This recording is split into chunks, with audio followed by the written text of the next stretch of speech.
My name is Larry Baker. I am an Iowa City resident. I've been here 30 years. I've written 5 novels. Well, actually, I've written about 10. I've published 5 novels.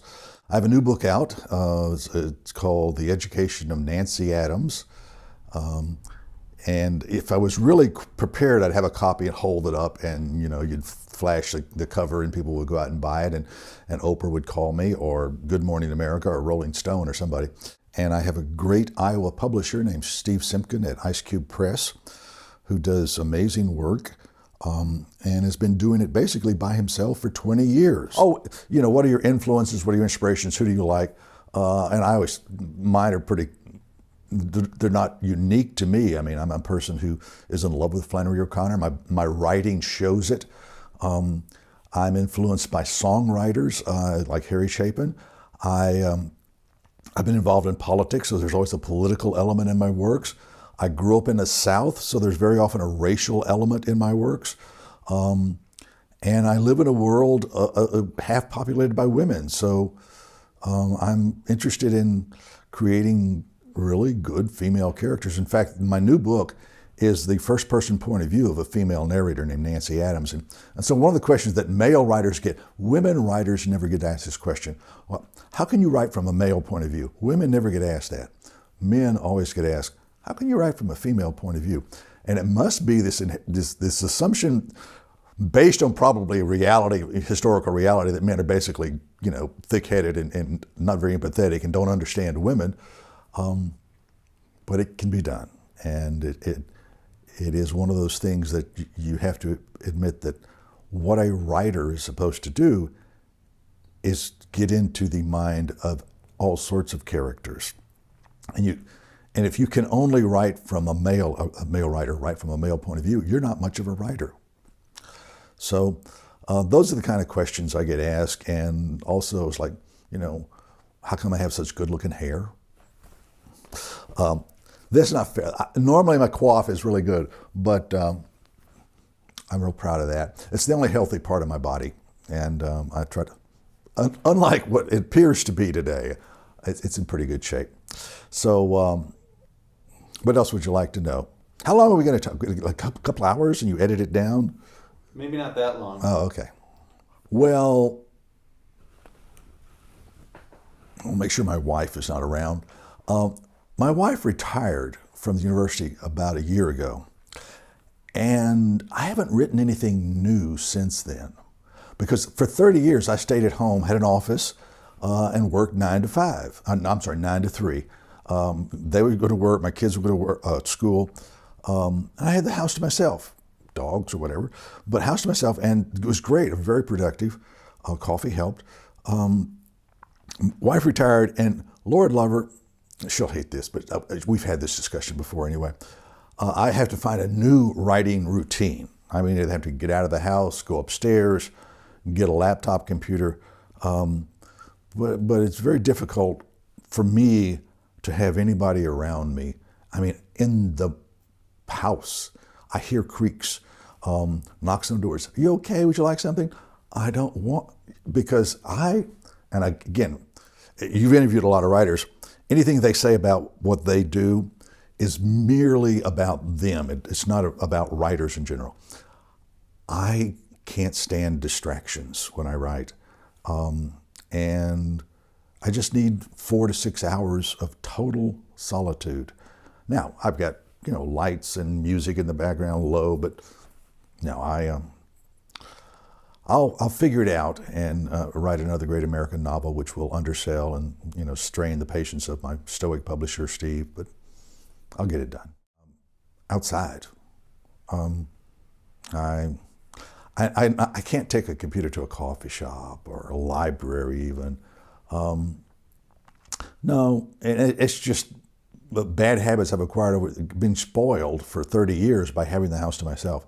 So I'll have to adjust. I'm young, I'm only like 34, 35, and I will figure out a way to do it. Oh, no, I've never understood the concept of writer's block. It's never been I got ideas. I just need time and opportunity. I've got 2 novels plot it out. I'm always like writing a book, but I'm already thinking about the next one. I only write one at a time. Some writers can do multiple tasks. I can't do that.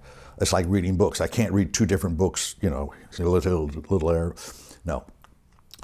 But I know what my next project is going to be before I finish the one I'm on now. And I don't lack for ideas or inspiration. It's just a matter of opportunity. Well, and the old routine before my wife retired, that I got away from it because of the opportunities I had to do it. When she worked, when the kids went to school, I knew I could work for 6 hours a day. And I also knew that beyond that, I had no expectation. I could walk away from it because I knew I could go back to it. And I never worked on the weekends, and I never worked in the summertime. I didn't write in the summertime at all.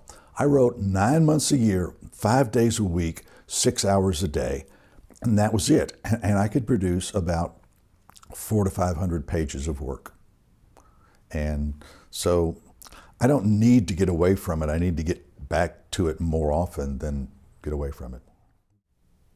I don't use a lot of adjectives and adverbs, and I don't know where that comes from.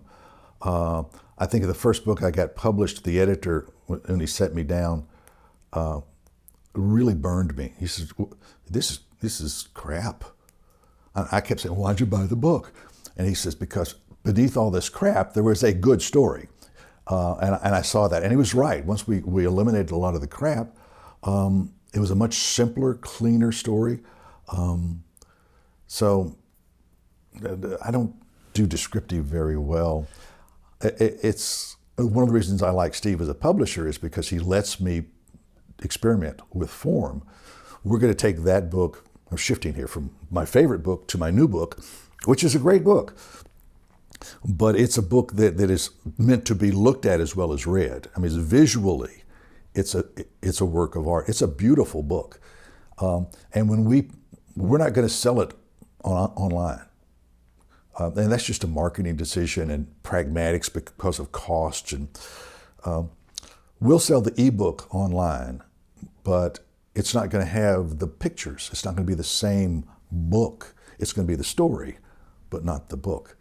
And that's another way to experiment with the form of books, because one of the discussions in literature now, in writing now, is, well, what is the future of books with ebooks and all those others? Well, you have to make a printed book different than an ebook somehow.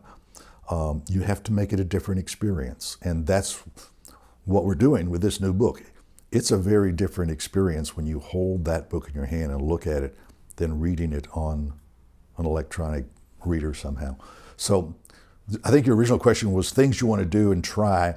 That is something to changing the whole physical design of a book to make it more of an experience than just something else. And Steve is, once again, he basically says, do what you want to do.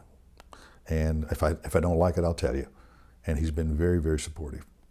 I don't think writers should appropriate to themselves some sort of higher status than they really have earned. That is, that their works are significant spiritual experiences, or that writing is a more hallowed form, or that we have access to truths that other people don't have, and we're just writers. We just tell stories, and the significance of those stories is no greater than any other story. I find myself profound. There are certain books I've read more than once, for whatever reasons, and there's certain, and they are just breathtaking. I don't think you can say, I'm going to write brilliantly or spiritually or be profoundly insightful. You just see what happens. And I don't, we've all seen writers interviewed that have a really high regard for themselves. And of course, I have low self-esteem, but that's my mother's fault, and I've been working on that for years. But writing itself is, first and foremost, something for the writer. And if he's lucky, he or she is lucky, he gets readers. But unless you yourself learn something, enjoy something, there's no point to it. Let's start with the obvious. A writer is somebody who puts words down on paper, computer, whatever, who actually gets them out of their head into a form that is outside of themselves. Could be a poet, fiction writer, nonfiction writer. You take words and you actually put them down. That's rule number one. Now, published writers different, and that's changing now because it's easier and easier to get published. So who verifies that you're a real writer? Nobody verifies that anymore. And it's harder and harder to find an audience because of that, because there's so many people out there. Limited media, so many people out there. Writers are different than storytellers. So, I started out as a storyteller. In Flamingo, a lot of the scenes in that were stories I used to tell about my experience in the drive-in theater business. So storytellers are different than writers. After a while, you polish your story; it's the same, but it's a temporary thing. Once you write, you have set that story free from you, and maybe people never read it. Maybe you only write for yourself. Maybe it's a journal, maybe it's a diary. But here's the thing, most people don't do that. So when I hear you can't call yourself a writer unless you've been published. No, you can call yourself a writer if you write consistently. When you really put thought into the process and produce something that's outside of yourself. And maybe it's just a journal or a diary. I know people who write consistently, and this is probably more true in the past than now, beautiful letters, great letters.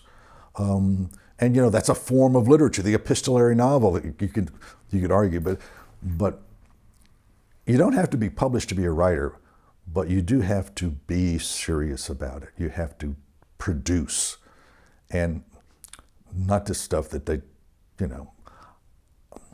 Here's my only, I'm so unsure of myself about things like blogs. Yeah, those are writers. And maybe the whole distinction about what is gone. It seems like anybody and everybody can do a blog. I don't.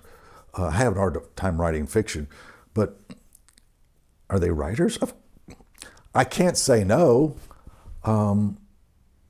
but it's become so easy. And here's the thing. I have talked myself in circles here. I don't have a good answer for that question about who's a writer. I don't know. All I know is I wish 90% of the people who write would stop, because it would make things a lot easier for me.